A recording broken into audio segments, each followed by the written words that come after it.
The first institusi yang perlu menitik berat kepada manner, manner, common sense, attitude, behaviour adalah masalah-masalah ni adakah perlu dipupuk daripada sistem akademik, sistem pelajaran tu sendiri, ataupun dia bermula daripada rumah ke?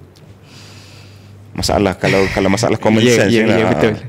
Okay, kalau tanya pada saya lah, okay, the first institusi yang perlu menitik berat kepada manner, manner, common sense, attitude, behaviour adalah keluarga. Bermula daripada rumah lah. Daripada rumah. Saya ada anak, okay, anak perempuan saya, dan alhamdulillah saya adalah ilmu berkaitan dengan parenting ni.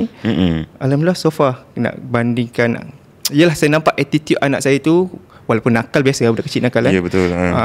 Dia terkawal, okey. Lepas makan, okey, dia tahu dia letak dekat sinki, dia basuh tangan dengan sabun, malam-malam dia tahu gosok gigi, okey. Lepas makan kalau ada semak tu dia kemas-kemas, mainan dia pun dia susun dari tempat yang sepatutnya. So benda-benda tu pada saya adalah datang daripada rumah. Tapi bila dia datang dekat universiti, okey, kami pihak pensyarah dan sebagainya, kita cuba jadikan inspirasi kepada mereka. Saya suka cakap kat pelajar saya, pensyarah bukan macam cikgu sekolah. Ya, betul. Cikgu sekolah dia lebih pada dia mengajar dan dia memberi lebih pada one way communication skill. Tetapi pensyarah ni kerja dia lebih berat. Okey. Dia lebih kepada guiding. Dia guide, nak membentuk guide. Dia nak try to inspire. Ya, betul. Okay, inspire supaya pelajar-pelajar boleh nampak, aku teringatlah Sekabal ni.